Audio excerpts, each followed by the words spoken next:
قربانی کا مقصد کیا ہے؟ ہم جو قربانیاں پیش کرتے ہیں اللہ کی بارگاہ میں، ان کے مقاصد کیا ہیں؟ ان کیوں پیش کرتے ہیں؟ کیا اس سے ہمیں کوئی فائدہ حاصل ہوتا ہے یا نہیں ہوتا ہے؟ انشاءاللہ تبارک و تعالی چند مقاصد، چند اس کے ریزن ہیں، چند اس کے اسباب ہیں، چند اس کے اندر قیمتی معلومات ہیں، نصیحتیں ہیں، دروس ہیں، سبق ہیں، اسباق ہیں، عبرتیں ہیں، انشاءاللہ تبارک و تعالی وہ آپ کی خدمت میں رکھوں گا۔ اللہ عز و جل سے دعا ہے کہ اللہ تبارک و تعالی ہمیں اور آپ کو کہنے اور سننے سے زیادہ عمل کرنے کی توفیق عطا فرمائے، آمین یا رب العالمین۔ قربانی ہر دور کے اندر رہی ہے، جب سے انسان کا وجود، جب سے انسان اس دنیا کے اوپر آیا ہے تب سے قربانیوں کا سلسلہ جاری اور ساری ہے۔ حضرت آدم علیہ السلام کے دو بیٹوں میں قربانی، دو بیٹوں کے اندر جھگڑا ہوا، لڑائی ہوئی، دونوں نے اپنی اپنی قربانیاں پیش کی۔ حابیل اور قابیل، حابیل نے میڈھے کی قربانی پیش کی اور قابیل نے اپنے غلے کی قربانی پیش کی۔ پہلے زمانے میں قربانی دینے کا طریقہ یہ ہوا کرتا تھا کہ ہر آدمی اپنی دولت یا اپنی کمائی ہوئی چیز میڈھے کی شکل میں یا غلے کی شکل میں میدان میں یا کہیں پہاڑی پر لے جا کے رکھ دیتا تھا۔ آسمان سے آگ آتی تھی، جس آگ کو اس نے آگ نے جس کی قربانی کو جلا دیا، سمجھو کہ اس کی قربانی قابل قبول ہے، اور جسے آگ نے نہیں چھوا وہ قربانی ضائع اور برباد۔ اس طرح سے آپ یوں سمجھیے کہ زمین ہی پر اسی وقت حق اور باطل کے فیصلے ہو جایا کرتے تھے، حلال اور حرام کے فیصلے ہو جایا کرتے تھے۔ اللہ رب العزت اسی وقت فیصلے کر دیتا تھا کہ کس کی قربانی اللہ کو قبول ہے، کس کی قربانی اللہ کے ہاں غیر مقبول ہے، فیصلے ہو جاتے تھے۔ لیکن اللہ تبارک و تعالیٰ کا یہ فضل اور اس کا کرم اور یہ اس کی مہربانی ہے کہ امت محمدیہ سے یہ چیز ختم کر دی گئی۔ امت محمدیہ کا فیصلہ کس کی قربانی اللہ کے ہاں قبول ہے، کس کی قربانی قبول نہیں ہے، یہ قیامت کے دن پتہ چلے گا، یہ میدان محشر میں پتہ چلے گا۔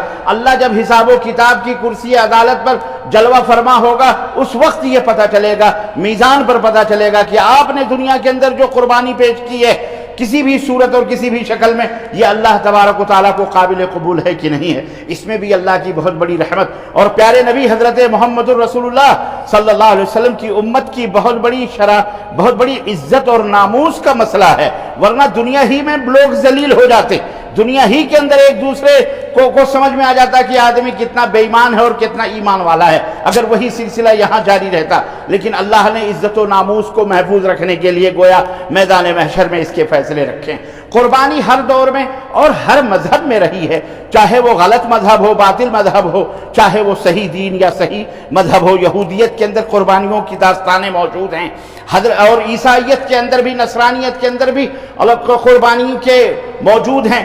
غیر مسلمین جو اپنے آپ کو برہمن یا چھتری یا جو بھی ہندو یا کچھ بھی کہتے ہیں، سکھ یا عیسائی جو بھی کہتے ہیں، ان کے ہاں بھی بلی دی جاتی ہیں، ان کے ہاں بھی قربانیاں ہوتی ہیں، ان کے ہاں بھی جانور ذبح ہوتے ہیں۔ ان کے دھارمک ویدوں کے اندر، کتابوں کے اندر بھی سب لکھا ہوا ہے کہ گائے کی قربانی دے سکتے ہیں، بھینس کی بھی قربانی دے سکتے ہیں، جانور کی بھی، کبوتر کی بھی، ہرن کی بھی، پرندوں کی بھی، چرندوں کی بھی، سب کی قربانیاں اپنے دیوی دیوتاؤں کو دیکھیں دیتے ہیں۔ یہ اور بات ہے کہ مسلمانوں سے ان کو رنجش ہے، عداوت ہے، دشمنی ہے، اس لیے روئے زمین پر چونکہ شیطانیت کے مقابلے میں ستیزہ کار رہا ہے ازل سے تا امروز، چراغ مصطفی سے شرار بولہبی، ہمیشہ سے کفر کا اور اسلام کا، بہرحال شیطان کا اور اللہ کے بندوں کا بہرحال تنازع رہا ہے، تو یہ تنازع قیامت تک جاری اور ساری رہے گا، اس میں کوئی دو رائے نہیں ہے، اور اسے ہمیں برداشت کرنا پڑے گا اور ہمیں جھیلنا پڑے گا اور اپنی زندگی کو انہی چیزوں کی روشنی میں آگے بڑھانا پڑے گی۔ بہرحال قربانی جو اسلام کے اندر ہے یہ قرب سے مشتق ہے۔ قربانی یہ عربی لفظ ہے جس کا جو قرب سے لیا گیا، قرب کے معنی تو نزدیک ہونا، کسی کے قریب ہونا، کوئی چیز دے کر کے اس سے قریب۔ قربانی کا شرعی مفہوم یہ ہے کہ سال میں ایک مخصوص وقت پر، مخصوص ایام میں اللہ کی بارگاہ میں جو اللہ نے قربانیاں بہیمۃ الانعام قرآن میں فرمائے ہیں، 4 جنس کے جانور ہیں، ان چاروں جنس کے جانوروں کو اللہ کی بارگاہ میں ذبح کرنا وقت موعود پر، وقت مقررہ پر، اور اللہ سے قریب ہونا، اللہ سے قریب ہونے کا